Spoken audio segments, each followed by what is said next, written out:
You know that feeling when someone looks you in the eye, laughs a little, and calls you embarrassing?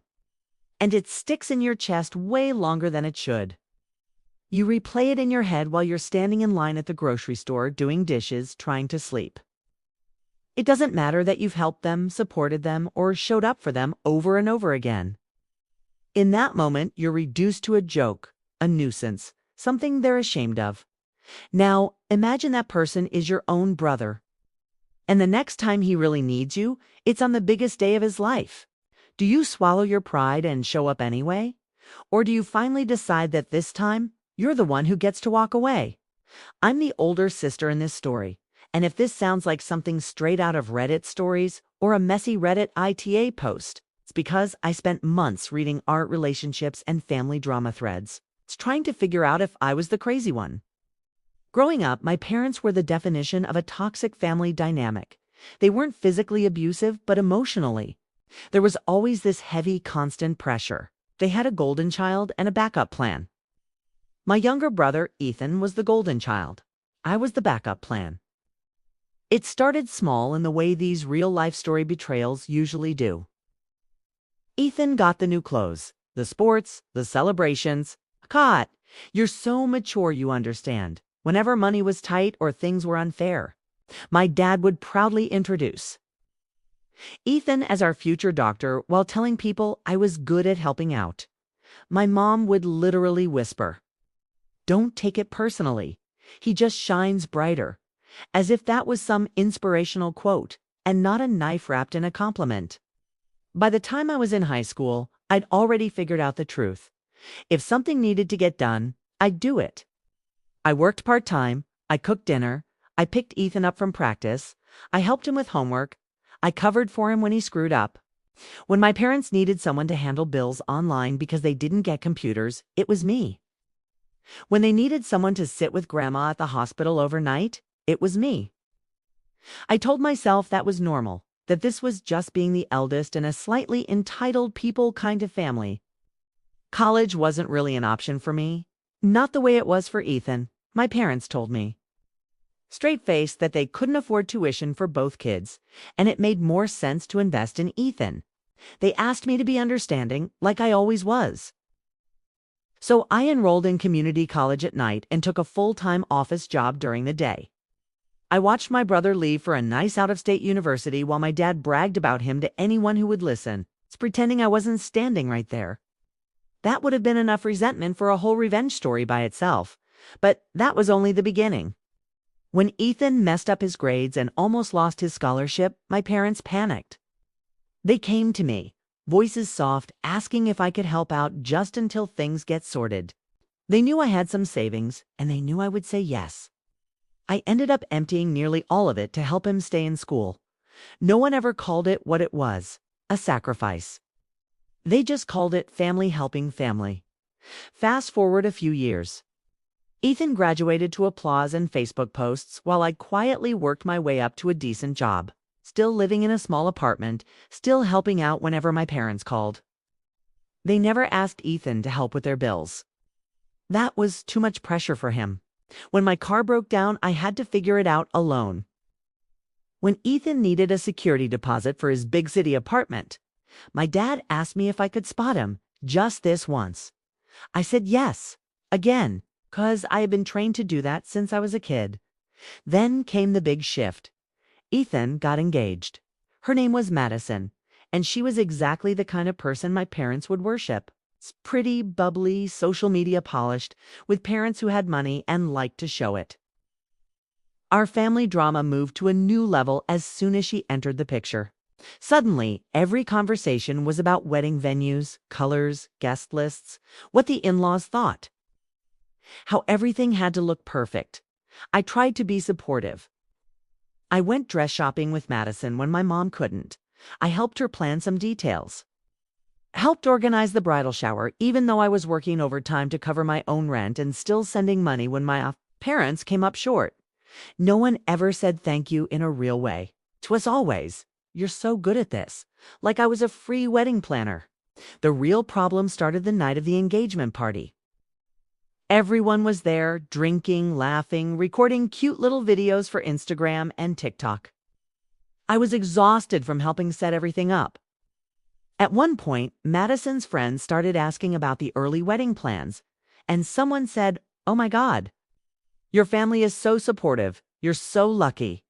Madison smiled and said, "Yeah, Ethan's parents have been amazing. And his sister helps out too. She's kind of tense, but she means well." I laughed it off, like I always did. But later that night, I overheard something that changed everything. Ethan was in the kitchen with a couple of his friends, and one of them asked if I was going to give a speech at the wedding. Ethan laughed, like really laughed. And then he said, "Man, I hope not. My sister is so embarrassing. She always gets emotional and makes everything about her. I swear, if she starts crying or doing that weird sentimental stuff at the wedding, I'll die." The words hit me like a physical slap. Embarrassing. Makes everything about her. It wasn't just a random comment. That was how he really saw me. Not as the person who had held his life together behind the scenes for years. Not the person who paid his deposit or his emergency tuition. Not the one who was planning half of his wedding. Just an inconvenience he hoped wouldn't ruin his perfect day. I stood there in the hallway, frozen, my heart pounding in my ears. One of his friends said, "Come on, she seems nice." But Ethan just shrugged and added, "Yeah, she's fine. It's just, not someone you want at the center of attention." The worst part? There was no hesitation in his voice. No guilt. Just casual, entitled people energy. Like I was some weird aunt and not his damn sister. I went home that night and cried until my eyes hurt. Then I did what I always do. Blamed myself. Maybe I was too emotional. Maybe I did talk too much when I finally had a chance to express myself. I even scrolled through Reddit, AITA, and revenge story threads, trying to see if I was the problem. But the more I thought about it, the more my anger started to build. Because deep down, I knew this wasn't about one comment. This was years of being taken for granted, boiling over. A few weeks later, the financial secrecy part of this betrayal story came crashing down. My mom called me, sounding stressed, and asked if she could come over.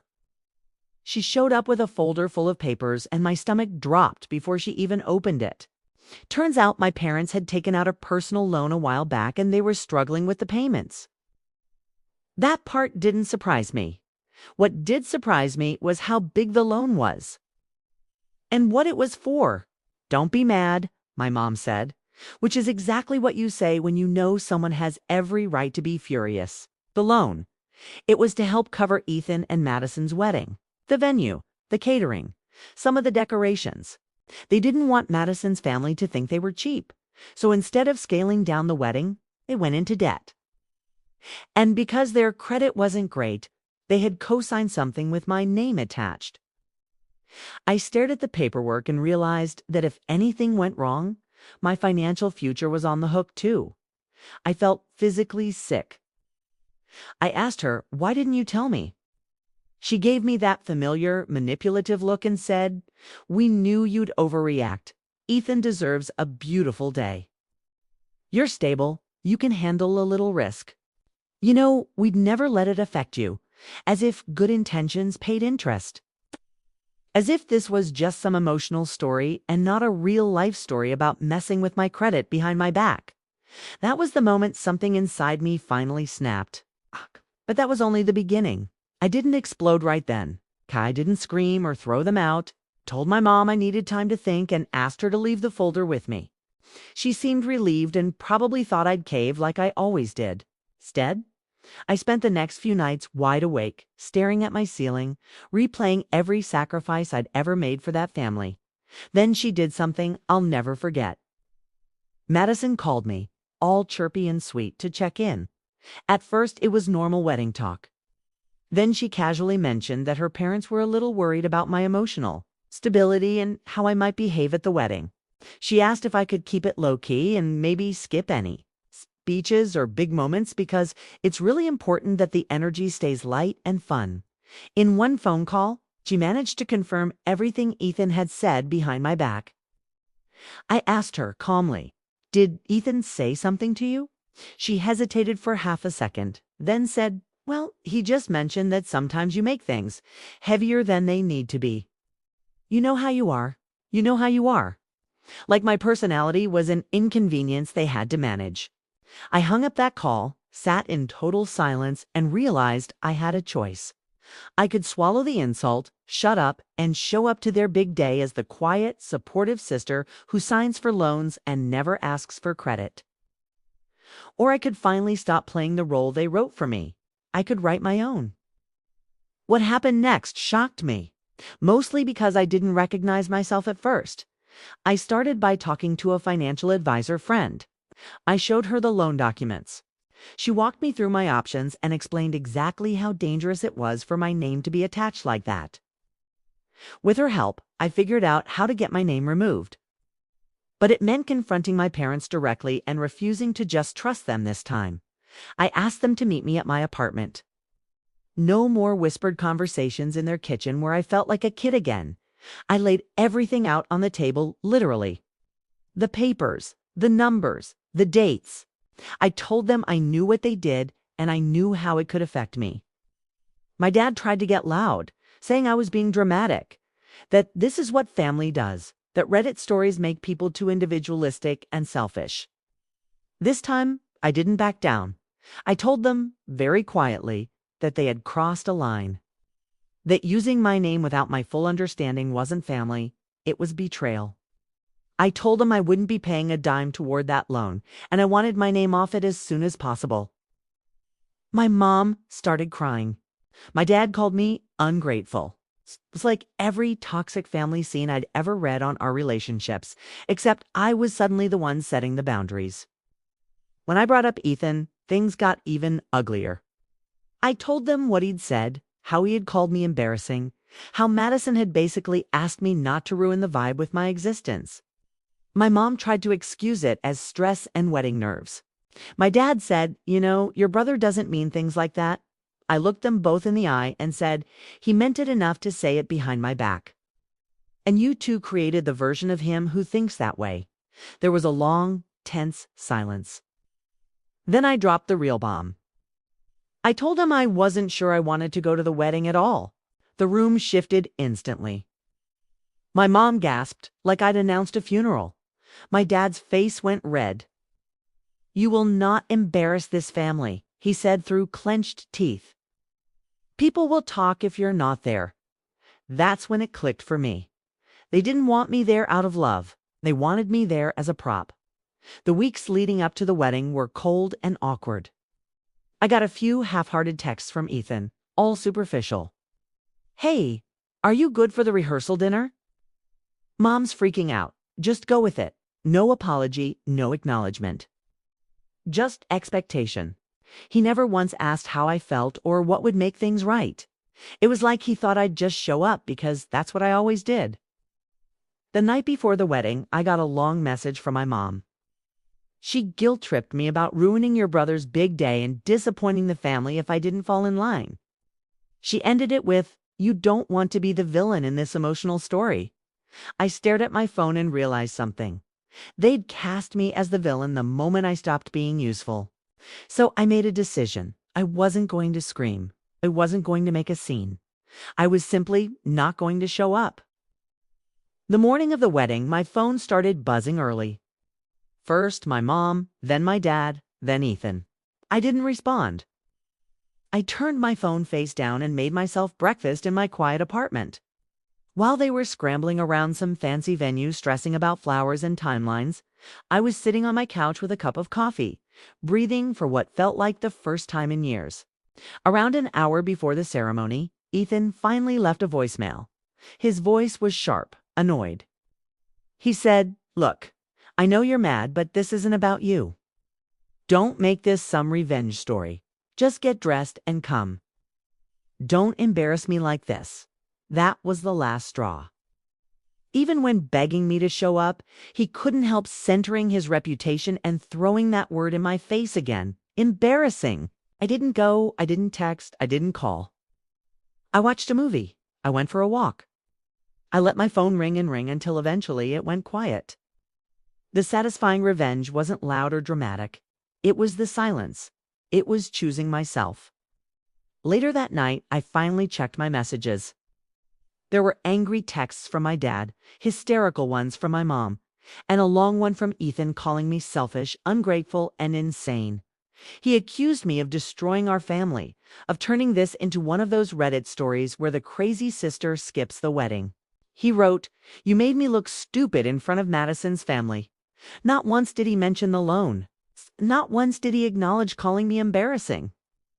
Not once did he admit the years of taking me for granted. Word got around, of course. Some relatives reached out, curious, wanting the drama.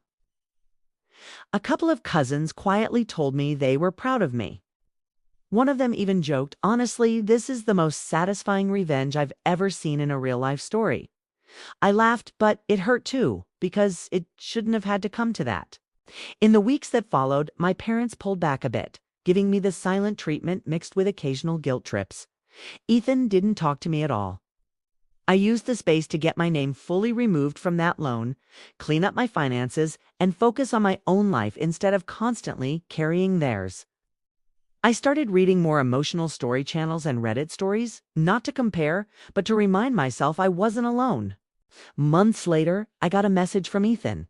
It wasn't an apology. It was basically him saying that Madison was upset I'd created distance between them and me, that it was awkward at family gatherings, and that I owed them an explanation, not an apology, not accountability, just another demand. I stared at the screen, feeling that familiar wave of anxiety. And then it passed.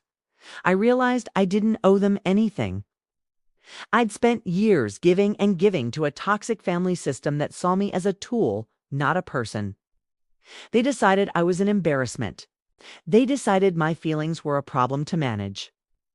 All I did was finally respond in a way that had consequences for them, not just for me. For once, I let them feel even a fraction of the hurt they'd casually handed me for years. So yeah, he called me embarrassing. He laughed about me behind my back. They used my finances for his perfect wedding without respecting me enough to be honest. And on the day he expected me to show up, smile, and play my part, I didn't. My revenge wasn't explosive or cruel. It was simply choosing not to attend the performance they wrote for me. Let me know in the comments, what would you have done in this situation? And don't forget to subscribe to Golden Years Diary for more stories like this.